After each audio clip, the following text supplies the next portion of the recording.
여러분 안녕하세요. 제가 원래 2시 20분부터 30분간인데 조금 더 떠들려고 앞에서 빨리빨리 진행해 주신 것 같아요. 여러분 그 사회자가 틀림없이 많은 박수를 보내라고 했는데 대충 이렇게 끝내고 그러면 제가 힘이 안 나잖아요. 그리고 우리 행사 시작이잖아요. 안녕하세요. 칼국수입니다. 반갑습니다.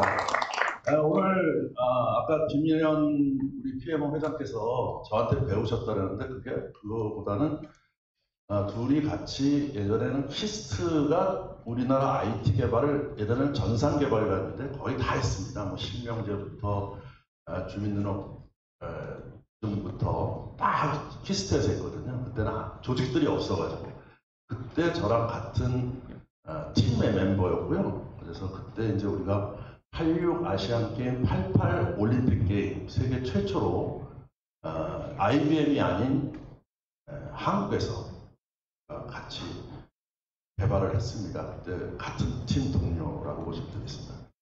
자, 오늘 기쁜 자리에서 제가 이제 오늘 생성 AI로 개발 생산성을 높이는 방법에 대해서 좀 말씀을 드리려고 하는데요. 우리가 뭐 요즘은 생성 AI, 챗GPT로 야기된 생성 AI를 가장 핵심으로 많이 생각하고 있습니다. 자, 지금 이제 소프트웨어 산업적 입장에서, 그러니까 수요자 입장이 아니고 공급자 입장에서 오늘은 좀 말씀을 드리도록 하겠습니다. 왜냐하면 여기 모이신 분들이 전부 이제 공급자에 가까운 분들이 많이 있기 때문에요.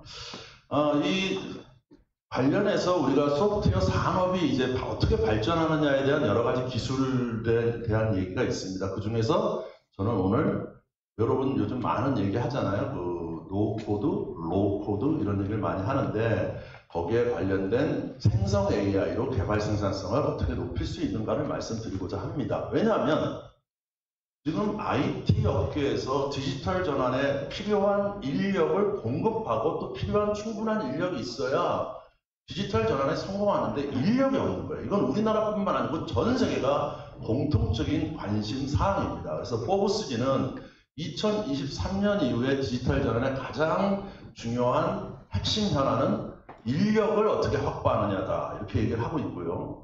실제로 가트너 그룹이 작년에 CIO, 글로벌 CIO들 대상에서 설문조사를 한 바에 의하면 이전에 2021년에는 8위 정도 했던 인력 부분이 2위로 올라왔어요. 그만큼 어렵다는 거죠, 인력이.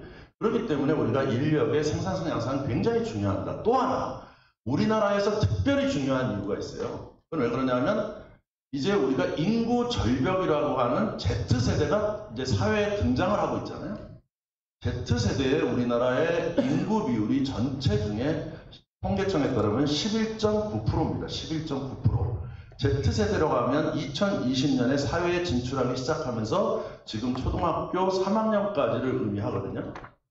그러면 전 세계적으로는 몇 프로냐? 31%입니다. 그러면 우리가 적어도 우리나라 일자리를 생산성을 유지하려면 1.5배의 생산성을 올려야 돼요. 근데 단순하게 그러면 현재 있는 밀레니얼 세대 대비는 몇 프로냐라고 보시면 밀레니얼 세대가 22%예요.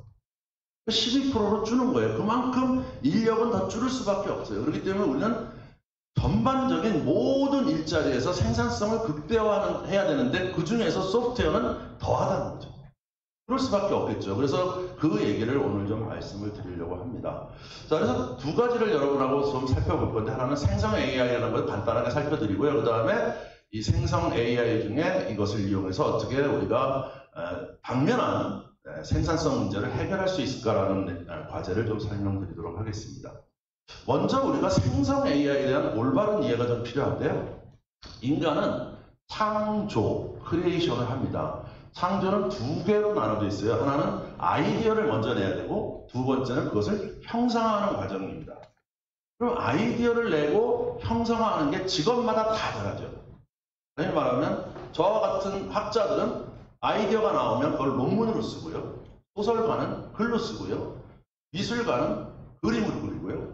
작곡가는 그 아이디어를 곡으로 오선지위에 표현을 합니다. 감독은 동영상으로 표현을 하고 프로그래머는 아이디어가 생각나면 코드로 표현을 하죠. 그래서 우리는 창의와 형상화라는 두 개의 과정으로 나눠져 있습니다. 생성 AI는 상이라는 과정을 촉진시켜주고 그 다음에 형상화를 민주화시켜주는 AI라고 보시면 되겠습니다.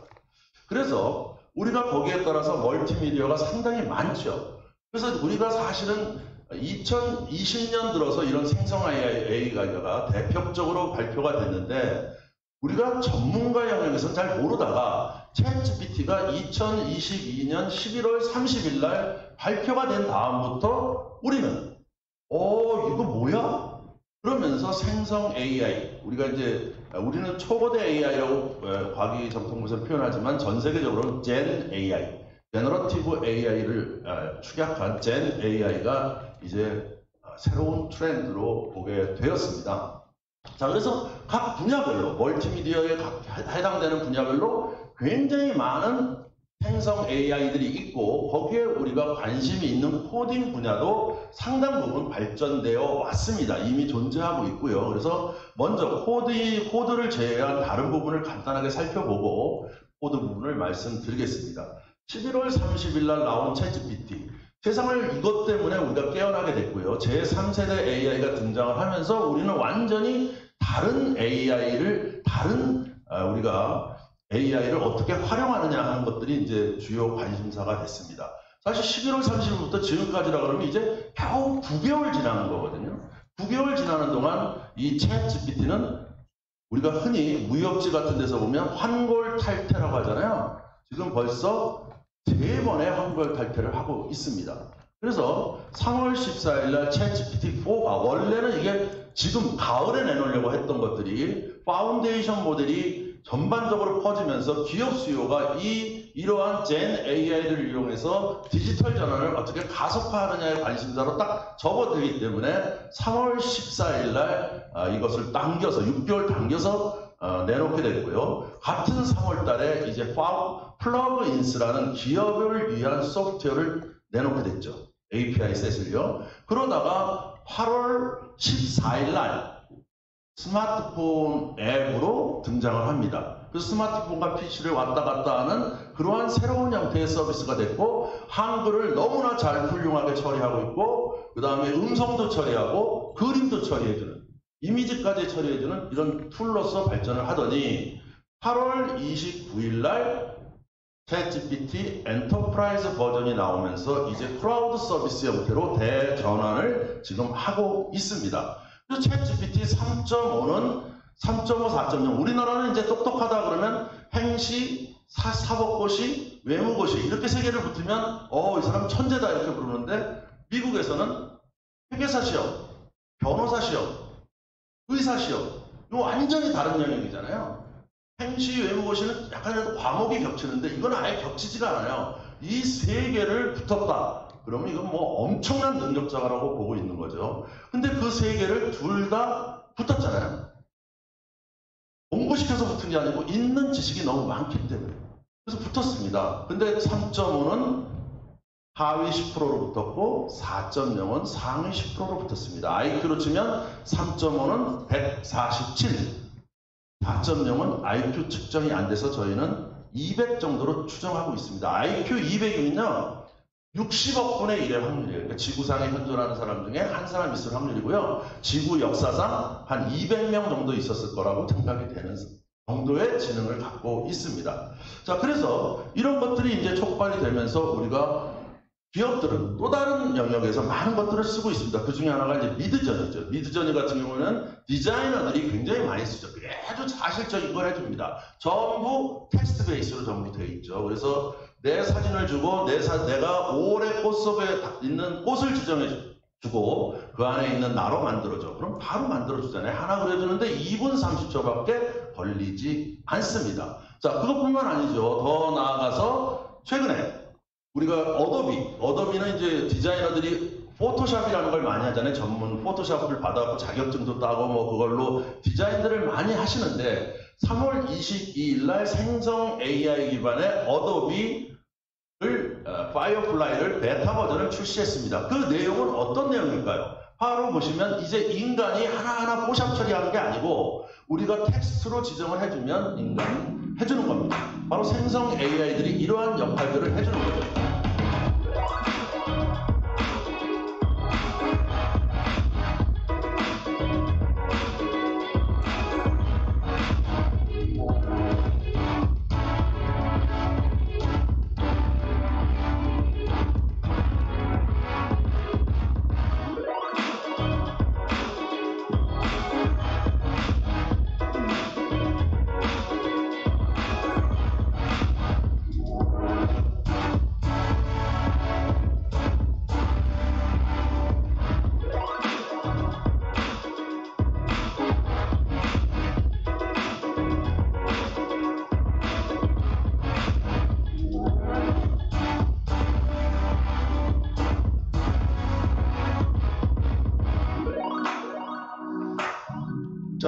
있는 것처럼 이제 우리 프로그래머는 로우 코드, 노우 코드지만 디자이너들이나 다른 형상화에 관련된 직업군에서는 이제 무엇이라고 하느냐, 이걸 형상화의 민주화다 이렇게 얘기를 하고 있습니다.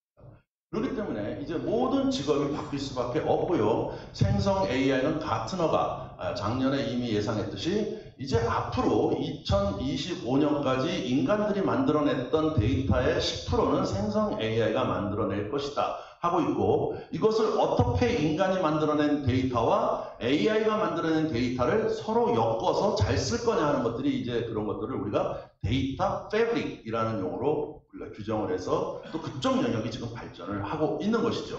자, 이렇게 되다 보니까 이제 관심사가 증폭될 수밖에 없잖아요.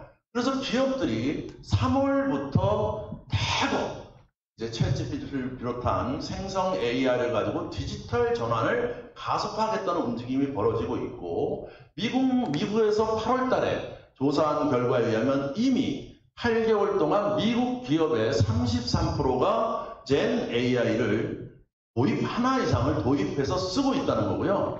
임원의 20%가 개인 업무에 쓰고 있다는 거예요. 그리고 일본 조사는 더합니다. 일본은 샘 엘트만을 기시다 총리가 직접 불렀어요. 샘 엘트만은 우리나라에도 왔습니다. 일본 갔다가 우리나라에 왔거든요. 우리나라에 와서는 벤처기업부에서 우리를 불러가지고 스타트업을 만났지만 일본에서는 기시다 총리하고 면담을 했어요. 그래서 기시다 총리가 어떤 질문을 했냐, 우리가 정부의 디지털 전환 서비스를 이러한 챗GPT 생성 AI를 통해서 가속화하려고 하는데 과연 보안 문제나 이런 것들이 안심할 수 있는가를 물어봤고, 전폭적으로 이것을 지원하고 발전시킬 것이다라는 확정을 주고 일본도 엄청나게 지금 도입을 하고 있습니다. 그래서 6월달 조사에 의하면 대기업의 13%, 중소기업의 8.5%가 생성 AI를 도입하고 있습니다. 그럼 여러분, 우리는 IT 강국인데 어떨까요? 단순한 챗GPT를 국가적으로 누가 제일 많이 사용하고 있는가를 순위를 보면 대충 알 수가 있어요. 제일 많은 게 미국이겠죠. 두 번째 많은 나라가 인도입니다. 세 번째가 일본이에요. 우리나라는 8위 안에 안 들어갑니다. 늦습니다. 그리고 뭔가 자꾸 문제가 있다고 생각하는 거예요. 왜냐하면 우리는 너무나 익숙하게 새로운 생성 AI 시대에 빨리 전환을 못하고 있어요. 왜냐하면 자꾸 이거를 검색 엔진으로 생각하고 있는 거예요.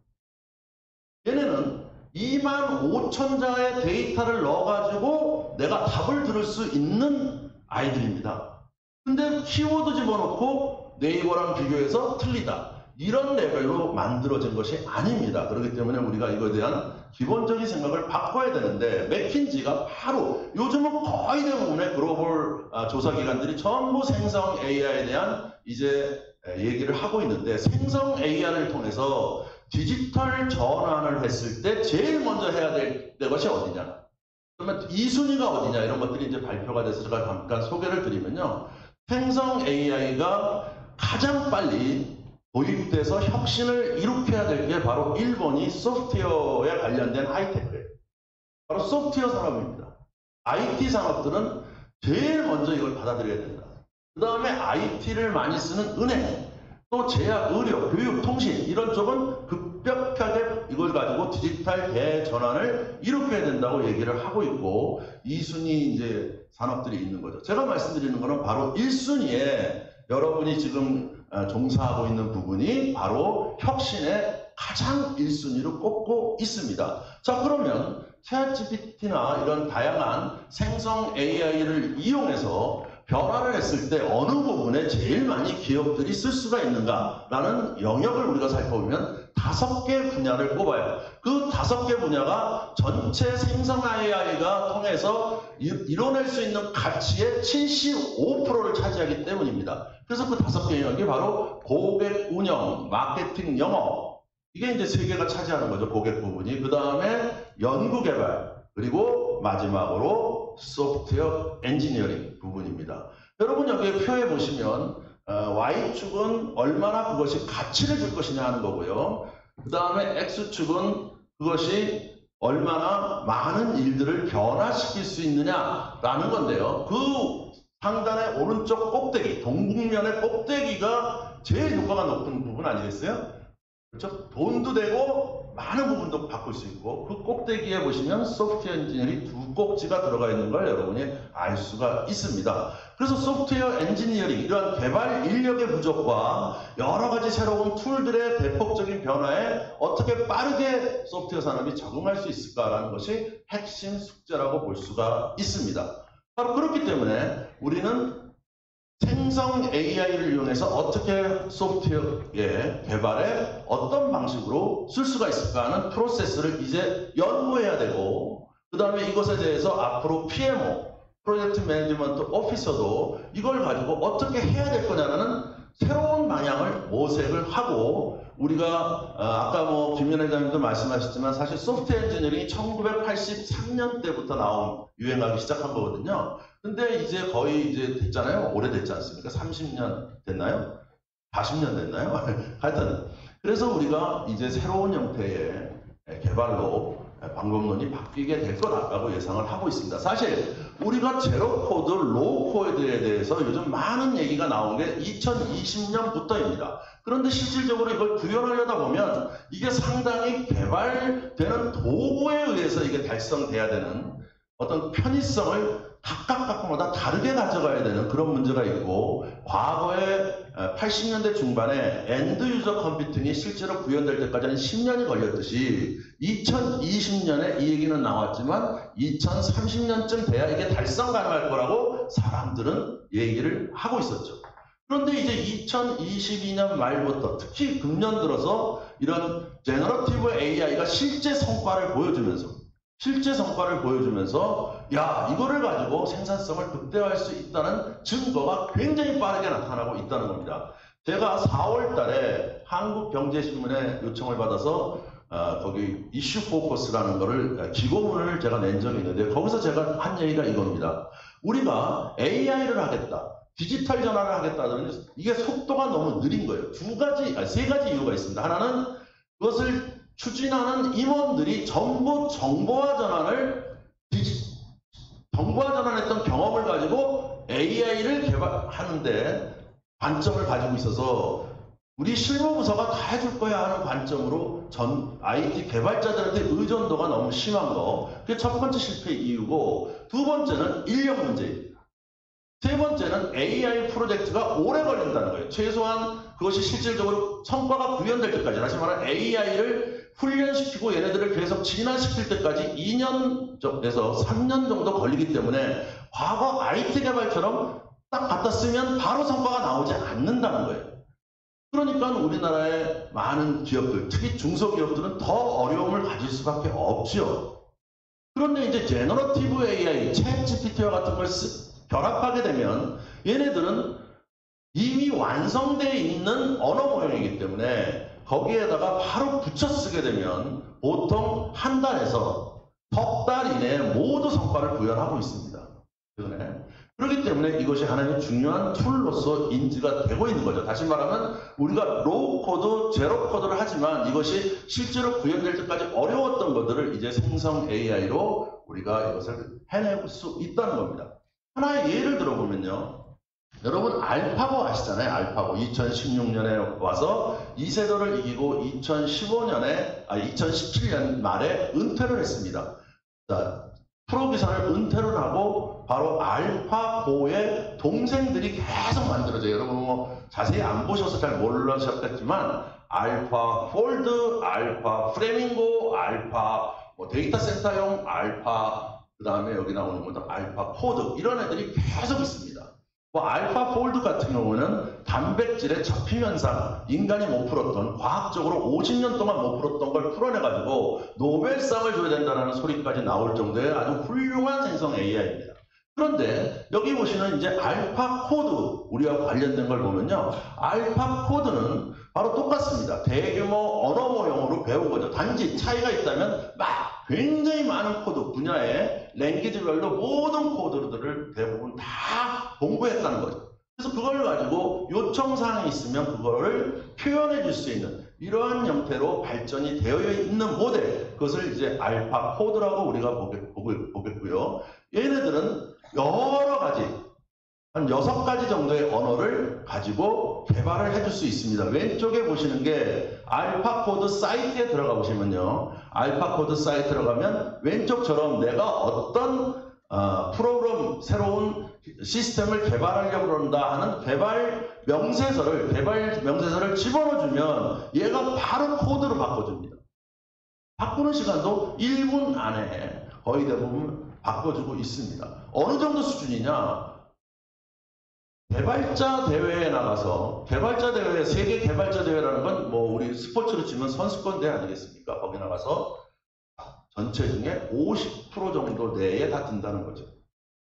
엄청난 능력을 가진 거예요. 그러면 우리는 얘네들을 어떻게 활용할 수 있을까요? 내가 필요할 때, 필요한 것을 만들다 할 때 초벌로 이 친구들이 만들어준 걸 가지고 플러스 알파를 하는 거죠. 바로 형상화의 민주화의 하나의 일환이라고 우리가 보게 되면 상당히 많은 지금 현존하는 우리의 개발에 대한 부담 문제, 개발 인력에 대한 문제를 해소할 수 있을 것이다 라고 우리가 볼 수가 있는 거죠. 여기에 관련된 알파 코드뿐만 아니고 지금 제일 많이 사용하는 10개를 제가 이렇게 표현을 했는데요. 이런 것들이 이제 이미 쓰이고 있고 또 다양한 프로젝트를 통해서 생산성을 극대화하고 있습니다.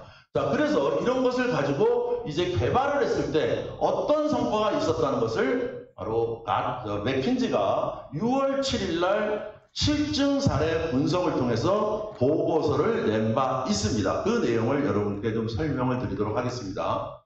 자, 엔지니어 리더가 바로 이러한 생성 AI를 가지고, 리더라는 건 우리로 보선 이제 오늘 조직에서 PMO가 되겠죠. 이런 걸 가지고 여러 가지 인적 이게 사람이라는 게 숙련도 레벨도 다 다르잖아요. 그런 사람들을 데리고 프로젝트를 수행을 했을 때 결과들에 대해서 여러 데이터를 가지고 분석을 한 내용입니다. 자, 왼쪽에 보시는 것처럼 일단 첫 번째는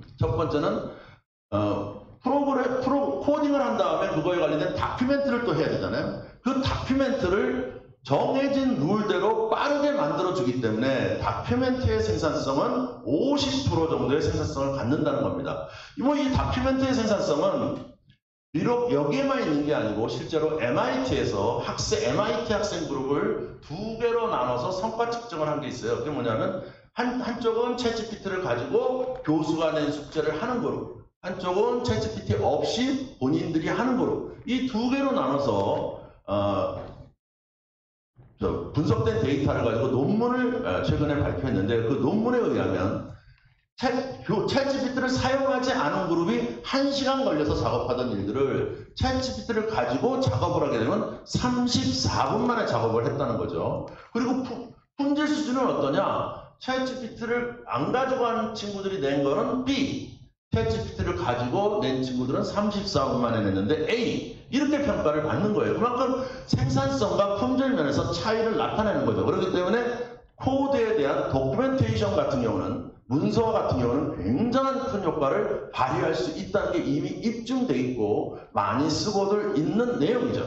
자, 두 번째는 이제 코드를 만들 때, 자기가 제작을 할 때, 일반적인 코드를 만들 때는 35%에서 45% 정도 시간과 노력을 줄여준다 하는 것들이 그동안 이 제너러티브 AI 코드 제너레이터를 통해서 나온 결과물이죠. 그 다음에 이제 세 번째는 코드 리팩토링이라는 게 있는데요. 이 리팩토링은 무슨 용어냐면, 리팩토링이라는 건 기능 개선을 하지 않고 이미 코드가 돌아가고 있는데, 그러니까 에러를 고치는 게 아니고요. 돌아는 가고 있는데 뭐 리소스를 많이 잡아먹는다든지 아니면 가시화에 다른 방법으로 표현해야 된다든지 이런 정도만 바꾸는 것을 리팩토링이라고 하는데요. 이 리팩토링에 20에서 30%의 효과를 발휘하더라.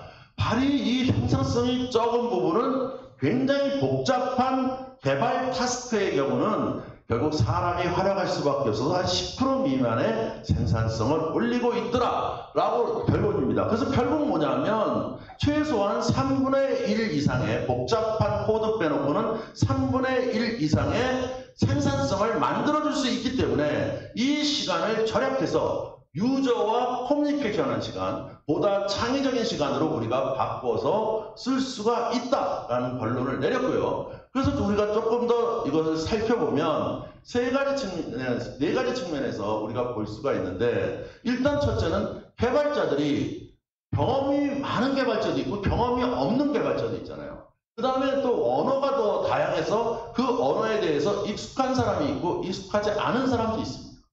그랬을 때 이것을 가지고 써보니까 첫째는 수작업이거나 반복 작업을 할 때는 너무나 생산성이 높다. 너무나 생산성이 높아서, 그래서 이제 개발자들이 이런 부분에 대해서 시간을 계속 반복적인 일에 투여하지 않고 이것을 가지고 더 많은 팀회의 또 창의적인 아이디어 교류에 씀으로 인해 가지고 보다 훌륭한 소프트웨어를 개발할 수가 있었다라는 것이 첫 번째고요. 두 번째는 아까 복잡한 코드 같은 경우에는 10%밖에 생산성을 안 해준다 그랬잖아요. 그런데 여러분도 마찬가지고 저도 마찬가지예요.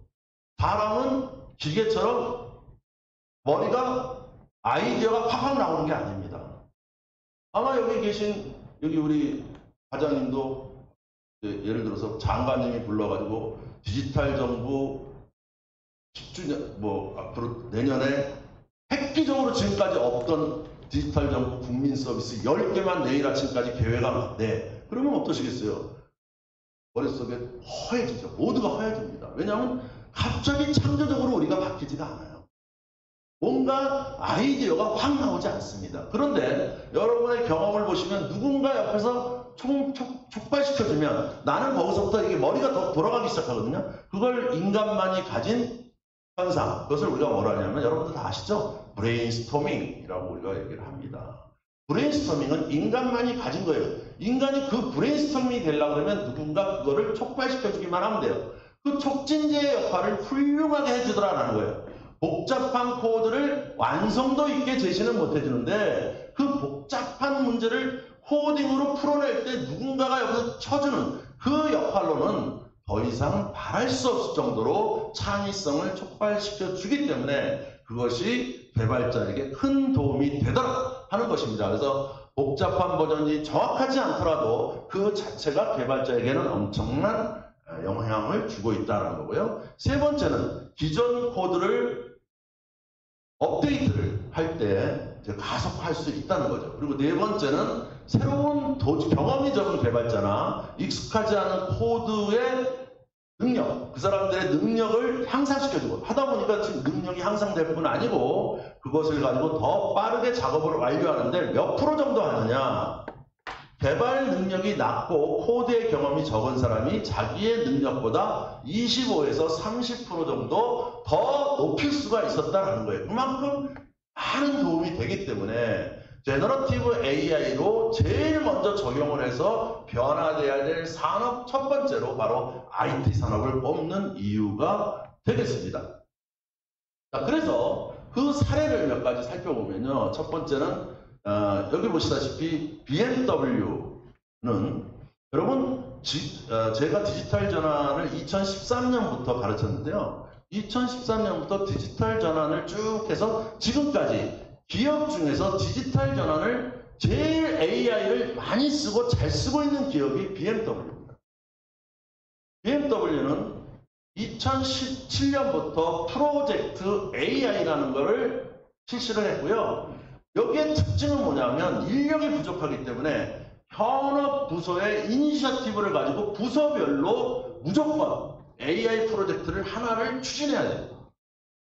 그래서 지금 2017년부터 지금 현재까지 온 상태에서는 거의 600여 개의 알고리즘을, 현업부서의 알고리즘을 보유하고 있는 회사입니다.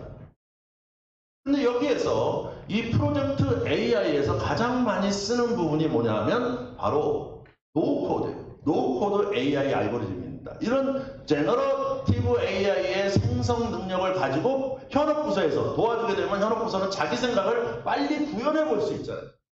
구현해보고 이걸 자세하게 해달라는 거는 이제 다른 부서한테 부탁하면 되죠. 그죠? 자, 예를 들어서 현업부서에서 만든 것 중에 아주 엄청난 걸 하나 보여드릴게요. 이제 이렇게 동영상이나 이런 걸 제작하게 되면 사람들의 얼굴이 노출되잖아요. 그러면 이거는 개인정보가 노출되는 거잖아요. 그죠? 노출되고 싶은 사람은 없겠죠. 그러면 이제 어떻게 하냐면 뽀샵으로 이렇게 지우잖아요. 그러면 흉측하잖아요. 그래서 AI를 통해서 사람 모형으로 이렇게 색깔 자체를 통하지 않게 만드는, 이거를 이제 생성 AI를 기반으로 만든 거예요. 빠르게. 그리고 이거를 구체적으로 IT 부서에서 후속 작업을 통해서 하나의 시스템화 시켜주는 거죠. 그러니까 현업이 자기가 직접 제너러티브 AI 코드 제너를 통해서 확인할 수 있고 그것을 가지고 확장 가능하기 때문에 이러한 능력을 가지고 바로 모든 현업 부서에서 자기만의 이니셔티브를 가지고 움직이니까 경험 많은 사람이 자기 일에 대해서 자기가 스스로 먼저 프로토타입을 만들어보고 해결함으로 인해가지고 디지털 전환을 가속할 수 있었다는 성공 사례를 얘기하고 있고요. 그래서 여기 보시다시피 BMW의 인공지능 책임자는 뭐라고 얘기했냐면 우리는 소스 코드와 코드 없는 AI 접근 방식을 가지고 더 많은 사내 AI의 를 활용한 디지털 전환을 가속화하려고 있습니다. 그래서 우리들은 노후 코드 AI 알고리즘을 공유해서 광범위한 사용자 부서에서 스스로 자기가 하고 싶은 분야를 먼저 구현해보고 거기에 후속으로 성과가 있을 때 IT 부서가 지원함으로 인해 가지고 성과를 빨리빨리 구현해내는 작업들을 하고 있다고 얘기를 하고 있습니다. 최근에는 BMW하고 여러분 들으셨나요? 메르세데스 벤츠에서 차량에 쓰이는 우리가 뭐 일반적으로 하이 빅스비, 뭐 하이 알렉사 해갖고 쓰던 것들을 안 쓰고 전부 챗 GPT로 쓰겠다라고 전화를 했고요. BMW 같은 경우에는 이제 차를 사면 내 사진을 달라고 해서 내 사진의 아바타가 되고 그 아바타가 디지털 휴먼을 가지고 챗 GPT의 언어 능력을 가지고 나랑 대화할 수 있는 형태를 개발해서 출시하겠다. 이렇게 발표를 최근에 또 한 바가 있습니다. 빠르게 움직이고 있는 시장이고요. 그 다음에 우리나라에서도 이제 챗 GPT를 결합한 거죠. 여기는 이제 코드 제너레이터라고 LG CNS에서 AI 코드 제너레이터를 하는 AI가 있는데 문제는 뭐냐면 개발자랑 얘기를 할 때 얘네들이 암묵하잖아요. 내가 어떤 상황을 얘기해도 나는 개발자는 유저는 자기 코드로 얘기하는데 얘는 그런 식으로 얘에 맞춰서 얘기를 해야 돼요. 이 단점은 아까 보신 알파 코드, 구글 딥마인드의 알파 코드도 똑같은 문제입니다. 들어가 보시면요. 걔네 표준에 맞는 완벽한 디스크립션을 만들지 않으면 얘기가 안 돼요. 그러면 이걸 어떻게 만들 것이냐 해가지고 지금 이런 AI들에게 챗GPT와 같이 결합을 시켜서 일하게 하는 방식들을 하고 있죠. 이것을 우리가 뭐라 그럽니까? 멀티모달 제너러티브 AI 활용이라고 해요. 멀티모달. 두 개 이상의 모형을 결합해서 이제 새로운 서비스를 내놓는 건데 바로 LG CNS에서도 챗GPT를 가지고 그런 거를 서비스 개발자의 솔루션을 만들고 있다. 그러면 보다 개발자들이 신속하게 자기의 요구사항을 대화해가면서 디파인할 수 있다 하는 것들이 이제 발전이 되고 있고요. 이것을 실제로 챗GPT를 결합해서 개발자용이 아니고 유저용의 시스템까지 만든 것이 바로 세일즈포스입니다. 세일즈포스는 3월 7일 날 챗GPT하고 결합을 해가지고 바로 아인슈타인 GPT라는 걸 내놨어요. 그동안 세일즈포스에서 내놓은 여러 가지 시스템 안에 사용하고 거기에 도와주는 것들은 전부 내가 직접 메뉴를 눌러서 들어가야 되고 그것에 대한 설명은 전부 IT 중심적인 용어로 설명이 되니까 유저들은 자기가 필요한 영역을 나열을 했을 때 그것을 제대로 표현해주지 못하는 거죠. 단적으로 이런 겁니다. 여러분이 생활 속에서 우리가 보면요. 의류회사 같은 경우에 엄청나게 많은 옷이 있습니다. 근데 우리는 지난 30년 동안 너무나 익숙해져 있는 개념이 포탈 개념이에요. 데이터를 모두 넣어놓으면 고객은 들어와서 검색해서 찾아간다는 거예요. 근데 그 옷에 대한 설명을 주로 보면 전부 의류 전문가들의 용어로 되어 있기 때문에 예를 들어서 내가 콘서트를 가는데 필요한 옷인데 내가 뭐 세련되진 않지만 뭐 어떤 스타일이 좋고 이렇게 하는 용어로는 찾을 수가 없는 거예요. 그 옷을. 이해하시겠습니까? 그래서 그렇게 하는 거를 어떻게 하느냐? 챗 GPT를 미세 조정을 시켜가지고 그리고 내가 얘기를 하게 되면 챗GPT가 의류 용어로 뽑아주고 그걸 뽑아준 걸 가지고 실제로 검색을 해주는 이러한 것들을 의미하는 거죠. 바로 세일즈포스에서도 자기네 솔루션을 개발함에 있어서 결국 유저들이 교육하고 자기 사용법에 따라서 자유스럽게 그 여러 가지 기능을 찾아서 자기가 쓸 수 있도록 만드는 것은 바로 이런 챗GPT와 같은 대규모 언어 모델의 언어 능력과 결합을 했다고 우리가 볼 수가 있습니다. 자, 그렇기 때문에 우리가 소프트웨어 엔지니어링에 우리가 그동안 개발 방법론을 보면 SDLC라는 걸 보면 소프트웨어 디벨로프먼트 라이프 사이클의 어널리시스부터 메인테넌스 과정까지 전반적으로 우리가 변화를 시킬 수가 있습니다. 이거는 제가 그냥 정리를 쭉 여러 문헌에서 나온 것들을 한 페이지로 정리를 해놓은 겁니다. 그렇기 때문에 우리가 분석부터 디자인, 개발, 테스트, 그리고 메인테넌스까지 상당히 큰 도움을 줄 수가 있는데요. 제일 도움을 많이 받는 부분은 우리가 개발 부분하고 테스트하고 메인테넌스입니다. 그래서 개발과 테스트는 여러분이 뭐 충분히 이해할 수 있고요. 메인테넌스는 여러분 아시지만 시스템을 딱 내놓게 되면 릴리스 하자마자 3개월 동안이 제일 바빠요. 왜냐면 온 문제를 다 야기시키고 온 어려운 내가 이걸 썼는데 잘 이해가 안 된다 뭐 해가지고 계속 유저의 콜이 많을 때거든요. 그런 부담을 확 줄여줄 수 있는 방법은 이러한 생성 AI를 결합시켜서 썼을 때 그러한 부담을 줄이고 보다 나은 기능을 확장 발표할 수 있는 기능으로 우리가 쓸 수 있다 하는 거고요. 마지막으로 이제 IT 리더들이 CIO나 아니면 PMO들이 꼭 해야 될 일에 대해서만 제가 마지막 4가지를 정리를 해드리도록 하겠습니다. 첫째, 일단 PMO나 CIO는 개발자들이 생성 AI에 대해서 배워야 돼요. 그죠?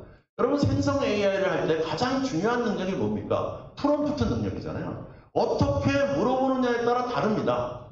예를 들어서 내가 식당에 사업 아이디어를 갖고 싶으면 일반적인 아이디어밖에 안 나와요. 내가 거기다가 참신하고 획기적인 것만 넣더라도 완전히 다른 얘기를 합니다. 그렇기 때문에 프롬프트를 어떻게 잘 쓸 수 있느냐는 굉장히 중요한 능력이고요. 미국에서 5월 달에 프롬프트 엔지니어를 구하는 연봉이 5억 원으로 연봉이 나왔는데 7월 달에 넷플릭스에서 프롬프트 엔지니어 구인 광고를 냈는데 14억이더라고요.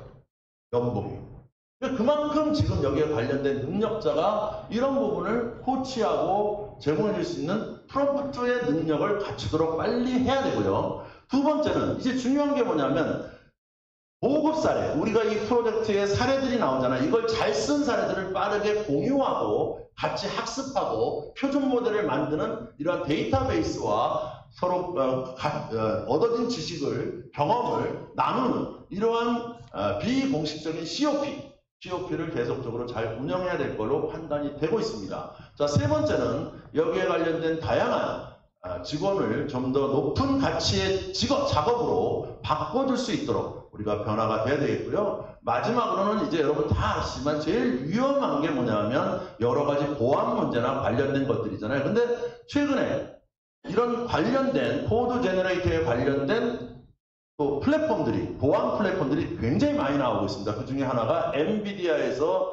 네모 플랫폼이라고 이 생성 AI 코드 제너레이터의 하나의 여기에 관련된 보안만 집중적으로 핸들링해주고 모니터링해주고 관리해줄 수 있도록 하는 이러한 플랫폼도 급속도로 발전을 하고 있기 때문에 지금 우리가 당면한 여러 가지 문제에 좋은 해결책으로서 바로 이런 챗GPT를 넘어선 생성 AI, 그 중에서도 코드 제너레이터가 우리 소프트웨어 업계가 또는 IT 산업계가 당면하고 있는 인력 부족, 그 다음에 여러 가지 개발 생산성에 필요한 노력, 이런 것들을 지원해주고 해결해주는 아주 좋은 도구가 될 거라고 생각을 합니다.